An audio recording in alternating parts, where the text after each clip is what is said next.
Are a few families or few individuals controlling the world? Who are these people and these few families?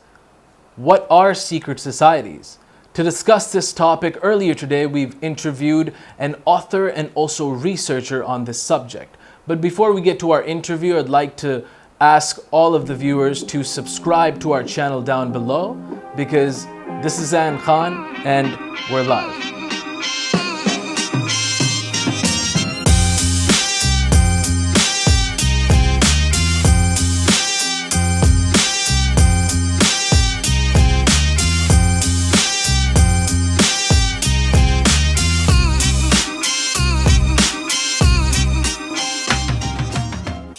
Welcome to Zain Khan Live, where everything is discussed. Today is a very exciting show where we discuss topics related to world governments, secret societies. Today the guest of our show is Dean Henderson. Welcome to our show, Dean Henderson. This is Zain Khan. It's a pleasure to have you on Zain Khan Live. Thanks for having me, Zain. I really appreciate it. Dean, let's get to the first question. I've read some of your work. I would really like to ask you to explain to our viewers in simple terms, who controls the world? Well, I did a master's thesis back in 1991, Zain, and it was when the U.S. was planning the Gulf War, and it was called A Political Economy of Middle East Oil, the GCC, a Regional Resource Security System for the Regime of International Capital Accumulation. One of those big, long academic, titles. It was a 144-page thesis. I wanted to find out who owned the oil companies that were involved in the Middle East, and everybody knew Iraq was about oil. So I went on the Compact Disclosure, which is a research tool that used to exist. It was on CD-ROM back in the days when everything was on those CD-ROMs. And it allowed you to find out the shareholders of all the publicly listed companies in the Fortune 500.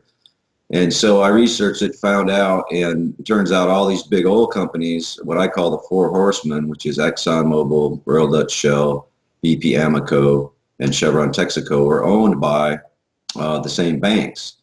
So then I thought, well, we better find out who owns the banks, because whoever owns the banks actually owns the oil companies.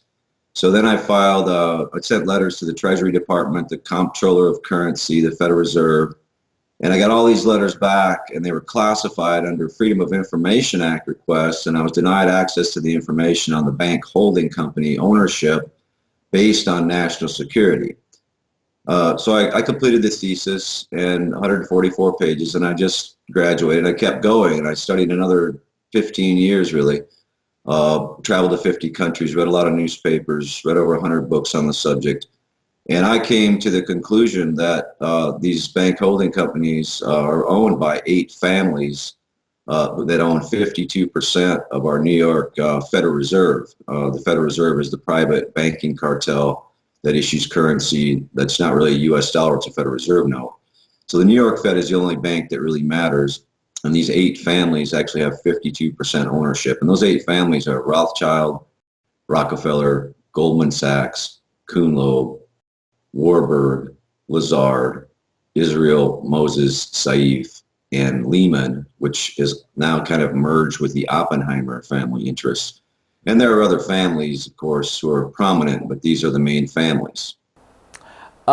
Dean, what is the brief history of these families and their background? Yeah, well, my research has these families. You can trace their lineage actually all the way back to Samaria. The Sumerian clay tablets, which have been unearthed along the Tigris and Euphrates River Delta down by Basra in Iraq, at first they were just taken as these metaphors and this kind of crazy talk by the Sumerians, but Zechariah Sitchin came along and he began to translate these literally, and they told about these Anunnaki who came to Earth and occupied them and herded them into agriculture and began the cities of Ur and Babylon. And apparently some of these bloodlines from these families were part of this. They then moved to Egypt, sort of usurped the pyramids from the Moors who probably built them. The Sphinx, for example, was already there. They topped them off. These were probably free energy devices, actually, that people before were using.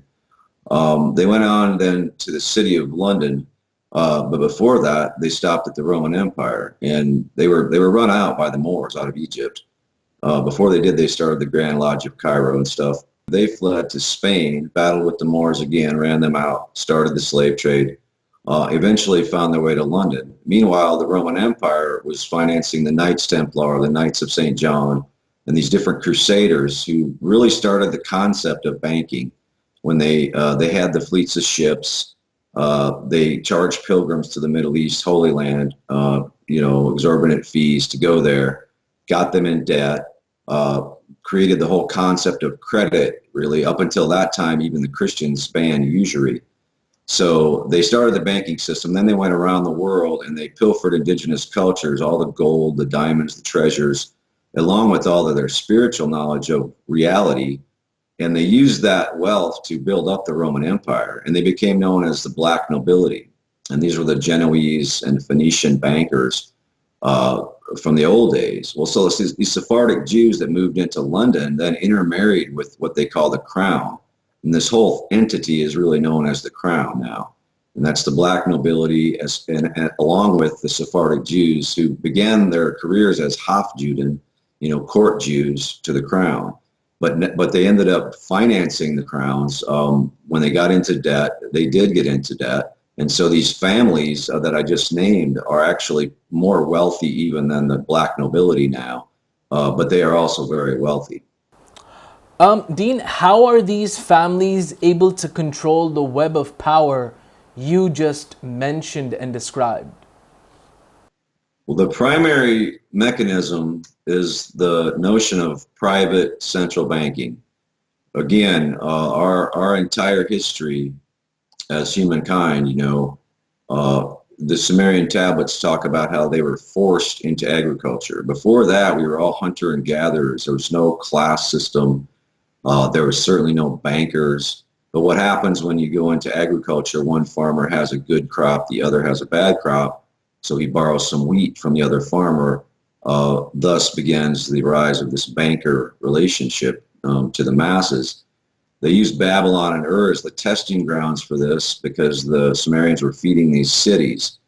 And so they realized that if they could become the owners of the banks, that they could do pretty well. And of course, they had this money starting a long time ago, so it's built up over the years.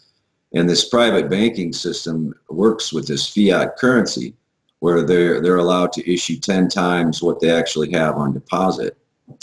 And so they basically loan out money, get countries, entire nations, entire regions, individuals in debt. And then they use the money that comes in and they lend it out again at 10 times.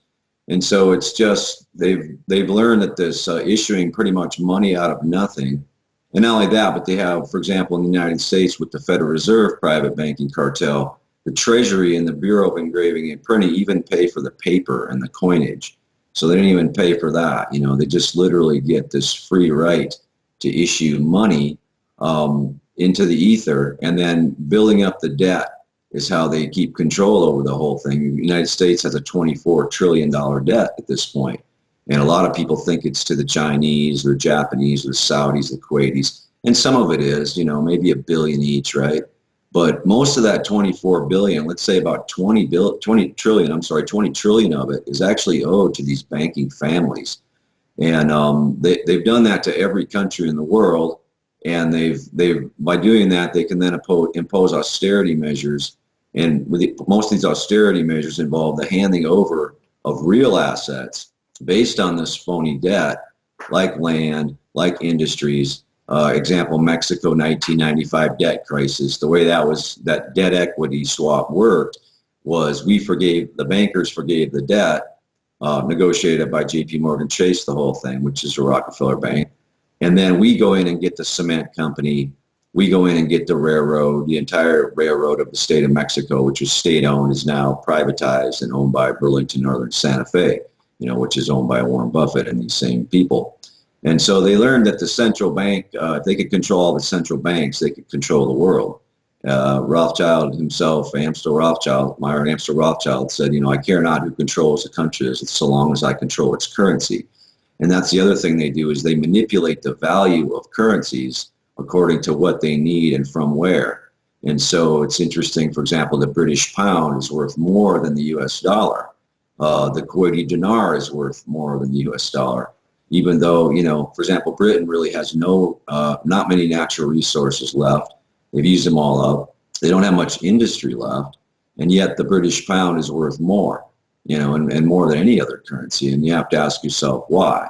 And this, people often think the U.S. is a superpower, but there's a hidden agenda, a hidden hand behind the U.S. that's using the United States for its purposes, using Israel for its purposes, and so on. But how are these families able to sustain the control? Yeah, sure. And what happens is, out of that private banking cartel, that monopoly over the printing of money, comes the ownership, as I say, of real assets.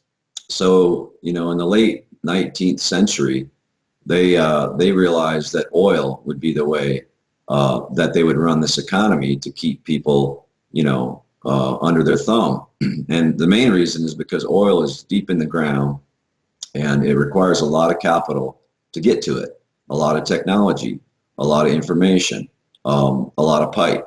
And the average person doesn't have the $1 million plus that it requires to drill a single oil well. So they realized if they could get us on this energy that was buried deep in the ground, that instead of on the sun or the wind, which everyone has access to, in which even my grandfather used windmills in all of our pastures to run the waterers for the cows, for the wells. So it's an old technology. It's not solar and wind. They're not a new technology. They've been around forever, but they sort of hid this stuff.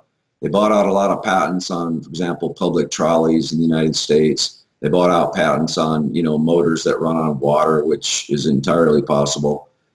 They just bought up all those alternative technologies, but which are actually old technologies, and they got us on the oil train. So that's the primary thing. And then from there, when they got us on the oil train, they were able to use that as a reason to go to war. And guess what? They end up owning all the arms companies as well. Lockheed Martin, British Aerospace, Northrop Grumman. These are all companies that are held very closely by these families. And in fact, Lockheed Martin is part of the Crown Agency Trust. So they realize, well, that's a whole nother, thing we can milk, and make money off of, all the while sinking the United States into debt, all the while ruining the economies of countries that are enemies of this banking cartel, this family cartel, like Iraq, like Syria, like Yugoslavia, like Venezuela, all the countries who have, fought against this control by the West through this banking cartel. So they demonize these countries, and then they go and they wreck them. They wreck the infrastructure. So then what else? Oh, then they come and they get the contracts to rebuild these countries. These same families own the companies like Halliburton, like Bechtel, like Fluor Daniel, that go into these areas and then clean up the mess and build new infrastructure and, get big contracts, again, from the U.S. government, again, sinking us another $1 trillion or so into debt. It's not in our interest what's going on here. It's not in the U.S. interest, but it is in the family interest. And then the other thing is their control over the drug trade, which is, as of about 10 years ago, was a $500 billion a year trade. And I think it's probably double that now. I mean, the reason there's an opioid epidemic in the United States and in many parts of the developed Western world, so-called developed Western world, is because the war in Afghanistan. So the drugs, the oil, the guns, and also gold, also precious metals, things they stole from indigenous people that never had any really worth, but they've assigned worth to it. And actually, up until 2007, they actually fixed the price of gold. You can read it in the Wall Street Journal, the Financial Times, how they would fix the price of gold. That's the term they used. And they did it at N.M. Rothschild Bank in London. And so they have total control over these, the most valuable of commodities. In other words, oil, guns, drugs, gold, diamonds, precious stones. And they use that to keep control of their monopoly cartel. Dean, according to your research, if these families control the banks and the oil, how much of the world do they actually control? Well, to answer your last question first, there is an escape, but the only way that we can escape this is to know about it. And so that's what I've dedicated my life to ever since I got onto this 25, 30 years ago, realizing that, instead of battling these single issue problems like, the war in Syria or the destruction of the environment or climate change or any social injustice, access to education, student loan debt, healthcare. Yes, these are all important issues that we should definitely try to straighten out. But we won't be able to straighten them out, Zain, until we expose this banking cartel, because they really are the root of all of this evil, because all of the debt that they impose on countries then forces those countries to privatize their assets, hand them over to the banking cartel, and starve the basic services of a country, healthcare, education, infrastructure, things that people need. And so the whole economy is, as we know, increasingly in the hands of this. It's really not a 1%. It's more like a 0.0000001%. And it truly is Alice in Wonderland. Part of the reason people have such a hard time wrapping their arms around it, aside from the lies coming from the corporate media arm of the banker cartel, is the fact that it's so unreal. It's stranger than fiction. And so the biggest thing we have to do is we have to shake off this virtual reality. And I don't mean the part that came with computers. I mean the centuries-old lie that they've been telling us through their perception managers, because their biggest job as bankers now, they've learned that instead of, putting down riots with sticks and clubs or invading countries, that it really the best thing they can do to keep this going is to just keep us in the dark about what's going on and keep telling us these more and more intense lies, these more far out versions of reality, virtual reality. And that's why the internet and the 5G is all trying to take us to this new, even more fake reality. Of course, they're the fake news. I mean, the corporate news is the fake news. Well, that's a sign of an empire that's on its heels, and they are on the heels, and the reason is because the awareness is coming around. So the answer to the first question, yes, they do control pretty much most of the rest of the world. At the time I did my thesis, again, this was 1991, so a long time ago. If you checked every one of these Fortune 500 publicly traded companies, you would literally find the same 10 banks as the same 10 biggest stockholders, banks, investment funds, different fronts, different covers. And it was across the board. It wasn't just, in the oil patch. But you have to realize that pharmaceuticals, for example, oil-based, it's all oil-based. So the Rockefeller family, according to Nexus Magazine, owns 50%, for example, of the pharmaceutical industry. And that's why we see mega mergers happening there. Bayer is going to buy Monsanto now. And Bayer comes out of the old Icke Farben conglomerate, the Nazi conglomerate, which Hitler utilized and which U.S. corporations like Ford and General Motors helped, during that event. By the way, Hitler was created by these bankers, and then he was sunk by them so they could create the state of Israel. So the Nazis and the Zionists are the exact same people, it turns out. And then Hitler did turn against him at the end because he realized what was going on. And that's when he took him out, just like Noriega, just like Saddam. And just like I think the United States right now is being targeted by these people for destruction, because the city knows that we're waking up. And, they don't like it. And so in France is a very aware country. They revolt, they strike. Why are they being targeted with all these false flag terror attacks? That's exactly why. So they attack the centers of awareness, as I said, with Syria or Iran. What's the same in the modern, in the Western world? When countries start to wake up, they get nervous. We almost had Bernie Sanders here. I've scared the hell out of him.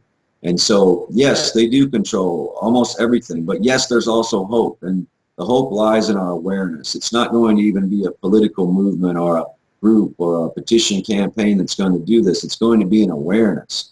And that awareness has to come before any of this other stuff. And then the other stuff can follow, the movement or the whatever form it takes. The more decentralized, the better, honestly.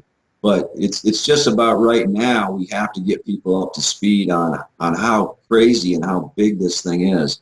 And once we do that, and once people accept it as the truth, instead of accepting this fairy tale, perception management, virtual reality that they've been fed for, really centuries, then we have a chance. And I think we have a really good chance because we have the numbers. We have, there's like 6.99 billion of us, and, the rest of it's them. There's 7 billion people on this earth. You know, so we have a really good chance. And they want us to believe we don't. And so the one thing when people take this information in is don't be scared of it. But we have to take it in, and we have to know our enemy. It's just the principle of warfare. And this is a war. Don't be under any illusions that it's not. And they've declared the war. So what are we going to do? Are we going to just put our heads in the sand and pretend this doesn't exist? Like if a grizzly bear is attacking you, are you going to pretend the grizzly bear is not attacking you? No, you're going to have to do something. And so the first thing is to see the grizzly bear, see that it exists, see that this banker cartel exists, and then we can do something about it. And I think we will. Thank you so much, Dean Henderson, for being on Zain Khan Live. It was a pleasure having you. Thanks for having me, Zain. This was Dean Henderson, an author, researcher, and writer on subjects like world governments and secret societies. But before we end our show, I would like to request all our viewers to subscribe to our YouTube channel for more interviews on different topics. Because this is Zain Khan, and we're live.